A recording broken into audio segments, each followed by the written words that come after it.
YTN 라디오의 신율의 뉴스 정면 승부 4부 시작합니다. 제가 항상 드리는 말씀이지만 유튜브 들어가셔서 YTN 라디오 구독해 주시고요. 신율의 뉴스 정면 승부 좋아요와 댓글 부탁드리겠습니다. 자, 화요일에 신율의 뉴스 정면 승부 4부 천막회로 시작을 하죠. 자, 오늘 나와주신 두 분 소개해 드리겠습니다. 먼저 조청래 전 여의도연구원 부원장이십니다. 안녕하십니까? 안녕하세요. 조청래입니다. 예, 그리고 더불어민주당 조기현 법률위 부위원장이십니다. 안녕하세요. 네, 안녕하세요. 예, 먼저 이상민 장관 탄핵 소추안 기각된 것부터 얘기를 해보죠. 어떻게 평가하십니까? 먼저 조 부원장님. 이게 이제 헌정사상 처음 있었던 장관 탄핵 소추인데요. 사실은 이것은 처음 국회에서 발의가 되고 통과가 될 때도 민주당 내에서조차 이게 이제 기각 가능성이 언급이 됐었고, 또 그 부담뿐만 아니라 실제로 기각됐을 때 정치적인 부작용이나 후폭풍을 우려하는 목소리가 민주당 내에서도 있었습니다. 이번에 이제 헌법과 법률에 위반되는 게 없다라는 내용의 판시인데, 사실은 전원일치로 나올 줄은 저도 사실은 잘 생각을 못했는데 어쨌든 기각은 될 거라는 기대는 가졌거든요. 그런데 이게 이제 탄핵 소추가 국회에서 통과된 시점이 23년, 그러니까 올해 2월 10일입니다. 그 시점이 어떤 시점이냐면 이재명 대표의 사법 리스크가 한참 고조되어 있을 때예요. 제가 뒤져보니까 이재명 대표가 검찰에 1차 출석했던 게 23년 1월 10일이고요. 검찰에 2차 출석했던 게 그러니까 올해 23년 2월 10일입니다. 탄핵 소추가 의결이 된 게 국회에서 된 게 2월 8일이고요. 그래서 이게 뭐냐면 이재명 대표와 민주당에게 집중됐던 사법 리스크를 정치적으로 분산시키기 위한 카드로 탄핵 카드를 무리하게 던진 게 아니냐 하는 의혹이 그때도 있었고 제가 이걸 뒤져보면서 다시 가지게 되었는데요. 어찌됐든 전원일치의 기각이라면 민주당의 그 행태가 반헌법적인 행태나 정쟁을 유발하는 정치적 결단 수준에 머무른 거기 때문에 민주당이 이 사태에 대해서 겸허하게 국민께 사과를 하는 게 맞다 이렇게 봅니다. 예, 조기현 변호사님. 일단 좀 아쉽습니다. 그러니까 전례 없는 장관 탄핵 심판이었기 때문에 과거 대통령 탄핵 심판에 대한 판단과는 좀 다른 판단이 가능할 수도 있다고 저는 봤고요. 그 위법에 대한 판단, 또 중대한 위법이냐의 대통령 탄핵 요건에 해당되지 않더라도 저거의 장관의 경우에 책임 범위를 좀 넓게 해석하면 인용 가능성도 있다고 저는 봤었는데요. 제시된 그 결정 요지를 보면 사실상 지금까지 유지해왔던 법리를 그대로 유지하고 있다는 측면에서 보면 원래 예상대로 이제 크게 벗어나지는 않았다고 볼 수도 있는데, 즉 이 국가적 재난 사태에 대해서 책임 장관에 대한 부분은 사실 책임을 물을 수 있는 것은 실제 본인이 책임지고 사퇴하는 것, 아니면 또 국정 최고 책임자가 그 사태에 대해서 책임지는 모습, 이런 게 있었어야 되는데 적어도 이번 그 용산 11.6 참사 관련해서는 그런 모습이 없었기 때문에 부득이 이제 탄핵 심판을 받을 수밖에 없었던 사정이 있었다, 이런 말씀을 드리고 싶고, 이제 그때 지금 부원장님께서는 이재명 대표의 문제와 연관시켰는데, 그때 2023년 그 국회 탄핵 결의안 통과 시점에서 국민 여론을 보면요, 실제 찬성 여론이 훨씬 높았습니다. 갤럽 2월 14일, 16일 여론조사에서도 탄핵 찬성이 47%, 반대가 38%였고요. 1월 달에 뉴스토마토, 미디어토마토 의뢰 조사에서도 찬성이 53.5%, 반대가 38.1%였습니다. 그러니까 이것은 정리적, 정략적 이 목적이라기보단 159명이 서울 한복판에서 사망한 초유의 사건에 대해서 누군가 책임 있는 사람이 책임지는 모습을 보이지 않고 있고, 특히 사고 이후에 보이는 태도를 봤을 때 장관직을 수행할 수 있느냐에 대한 책임을 물을 수밖에 없었던 사건이었다. 국민의 요구도 그랬다. 저는 그렇게 말씀을 드리고 싶습니다. 조금 더 한 말씀 예. 그럼요. 아니 그러니까 도의적 책임이라든가 그 행안부 장관으로서의 가져야 될 처신에 있어서 부적절한 부분이 있을 수는 있습니다. 그런데 사실은 국회에서 탄핵 소추를 결의하기 전에 경찰 수사도 있었고요. 그다음에 국회 차원의 국정조사도 있었습니다. 그런데 그 두 과정에서 이상민 장관에 대한 위법한 사실 뭐 사항을 지적하거나 잡아내지를 못했어요. 그랬기 때문에 그 당시에도 이 헌법재판소까지 가는 게 이게 민주당이 부담이 될 수 있다는 얘기가 민주당 내에서도 나온 거거든요. 그래서 법률적인 책임이라든가 이 부분하고 본인이 가져야 될 처신이나 도의적 부분은 좀 분리시켜서 봐야 된다. 저는 이렇게 말씀드리고 싶습니다.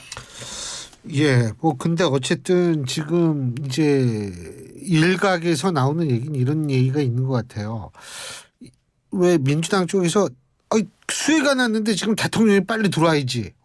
그 우크라이나 가면 돼라는 얘기를 했는데 지금 이제 일각에서 나온 얘기는 이번에 수해라든지 이 재해 문제에 있어서의 주무부서 중에 하나가 행정안전부인데 이 탄핵 소추를 하는 바람에 행안부 장관이 계속 공석이었다. 이런 이제 뭐 비판이 나올 수도 나온다라는 일각의 주장이 있고 이 부분은 어떻게 보세요, 우리 조 변호사님은?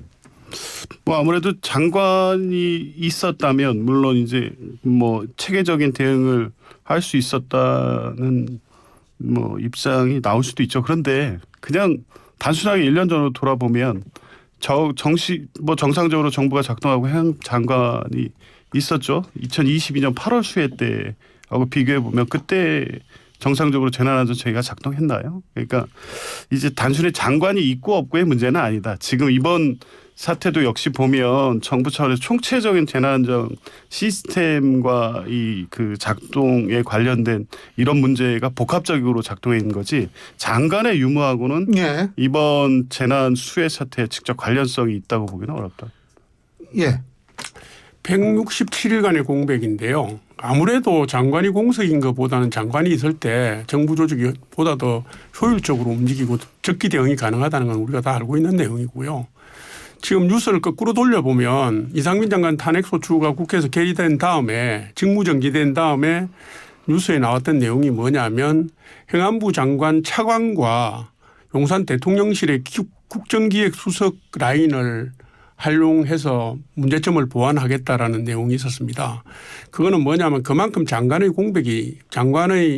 그 적기 대응이라든가 빠른 의사결정 라인 그 역할을 볼 때 장관의 공백이 크다는 얘기 아니겠습니까?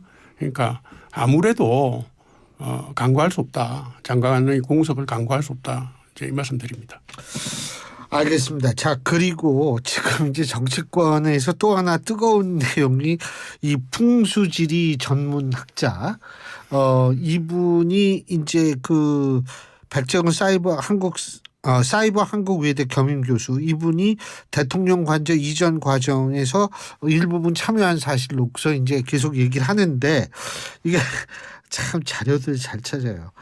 이게 2004년 발간된 신행정수도 백서에 담긴 85명의 신행정수도 건설 추진 자문위원 중 풍수 전문가 2명이 포함됐다. 이게 지금 여당과 일부 언론에서 나오는 얘기거든요. 참 저도 이거 여쭤보면서 좀 그렇습니다만 조 변호사님은 어떻게 보세요 이거? 일단 첫 번째로 예. 그 보도와 그 사실관계는 맞더라고요. 저도 확인해 봤는데요. 예, 예. 그때 태숙 씨 자문위원회 교수님 한 분하고 두 분이 들어가 있더라고요. 예. 풍수 전문가가. 근데 그때 구성됐던 건 자문위원단 85명 중에 2분이었고요. 예. 공개된 절차에 의해서 여러 방식의 자문을 받는 아주 이제 그 중에 일부였습니다. 예. 근데 이번 거는 지금 그때 군 참모총장 관저에 갔고 또 어디죠 군부대도 방문을 했고 이때 같이 갔던 분들 있지 않습니까? 윤한홍 의원인가 이전 TF에 계신 분들 경호팀장하고 이분들 이 문제 처음 제기됐을 때 누구죠? 그 문제 제기가 나왔으면 아니라고 부인할 게 아니라 천공 말씀. 예, 천공이라는 의혹 제기가 됐으면 천공 아니다 그렇게 무속에 의지하지 않고 우리는 풍수 전문가가 가서 이제 참고하면서 그런 이전에 대한 어떤 조언을 들었다.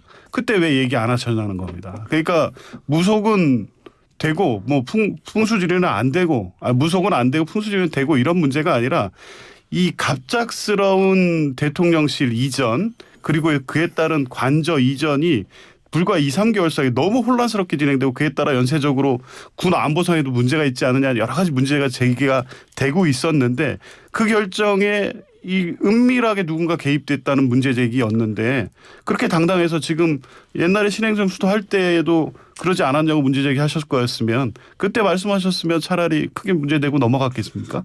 그러니까 이제 그 과정이나 내용을 보면 지금 와서 이제 그걸 합리화하기 위해서 과거에도 뭐 민주당 정부 때도 그랬지 않느냐라고 얘기를 하시는 건데 공개적으로 했느냐 여부하고 이런 방식으로 소수가 어떤 그 국가의 중요 정책 결정에 참여한 부분을 왜 숨기면서 했느냐에 대한 문제 제기는 여전히 남습니다. 예. 조문수. 뭐 말씀을 들으면서 아쉬운 대목이 없는 건 아닙니다. 그러니까 적절한 시기에 적절하게 대응하고 공개했으면 될 일이다. 이 부분은 뭐 아쉬운 대목이라고 봐요. 그런데 이제 워낙에 이게 윤석열 정부 출범 이후에 윤석열 정부를 괴롭힌 프레임 중 하나가 무속 프레임 아닙니까? 그죠? 그러니까 뭐를 내놨어도 또 꼬투리를 잡았을 수 있기 때문에 공개된 이슈가 아닐 경우에 알아서 풀기는 쉽지 않았다라는 점을 말씀드릴 수 있고요. 제가 볼 때는 뭐 이겁니다. 풍수 전문가가 무속인인가 이걸 한번 좀 생각해 봐야 되는데 백재근 교수라는 분은 뭐 신내림을 받은 무속인은 아닙니다. 잘 아시는 것처럼 뭐 전문가이고 학자인 사람인데 보통 이제 아시아 동양 사회에서 전통을 볼 때요. 국가적으로 중요한 무슨 시설을 옮긴다거나 할 때 뭐 공개적으로 혹은 비공개적으로 자문을 받은 여러 가지 사례가 있으면 우리가 알고 있습니다. 그죠? 그러니까 노무현 대통령 때 두 분의 풍수 전문가도 그런 맥락이라고 저는 이해하고 있고요. 공개적인 형태가 아니어도 비공개적으로 받았던 경우도 많이 있을 겁니다. 그거는 우리가 알고 있고 민주당 의원님들도 알고 계실 거라고 보는데 이거를 국정 개입이다. 뭐 이렇게 몰고 가 버리니까요. 더더군다나 백재근 교수가 갔던 육군참모총장 공관은 대통령 관저로 지정되지도 않았고 그야말로 의견을 듣고 참고한 거 아닙니까? 그러니까 뭐 이거를 너무 확대 해석해서 가기보다는 풍수지리라는 게 뭡니까? 풍수라는 게 기운이고 지리는 외형상의 지형을 얘기하는 겁니다. 우리 아시아적 관점, 동양의 관점에서 그렇게 어긋나는 거 아니거든요. 그러니까 그런 조언을 받았다 정도로 이해하고 정쟁화시키지 않았으면 좋겠습니다. 저는.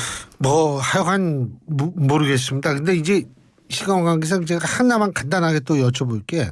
이거 제 표현 아닙니다. SBS 표현과 서울신문의 표현인데 법정서 부부싸움 이화영 전 부지사와 부인의 그 변호사 선임을 놓고 이제 이견을 하는 건데 30초씩 드릴게요. 어떻게 보세요? 법조인으로서 조 변호사님은? 그러니까 이게 볼 수 없는 장면이 펼쳐진 것 같은데요. 일단 재판이 정상적으로 진행되지 않은 것 같습니다. 근데 이제 그 여러 가지 상황을 종합해 보면 지금 이하영 전 부지사가 재판 진행에 관해서 합리적으로 판단하고 이성적으로 사고하고 이런 상황이 아니라는 것은 일단 노출됐다고 보고요. 어쨌든 여러 가지 문제가 있다고 하더라도 이 부인이 계속 그 접견을 하면서 상황을 확인하고 있었을 텐데 이 상황이 온 것에 대해서는 압박 수사 이 부분에 대한 문제 제기가 한 일단으로 드러났다. 예. 아니 뭐 법정에서 부부가 목소리를 높인 것은 제가 볼 때는 유화영 전 부지사하고 민주당의 희망 사항이 상당히 어긋나 있다는 점이 보이고요. 그다음에 유화영 전 부지사의 아내가 민주당으로부터 집중적으로 회유 압박을 당하고 있는 거 아닌가라는 의혹을 가지게 됐습니다. 알겠습니다. 자, 오늘 두 분 말씀 여기까지 듣겠습니다. 고맙습니다. 예, 지금까지 조청래 전 여의도연구원 부원장, 더불어민주당 조기현 법률위 부위원장 두 분과 함께했습니다.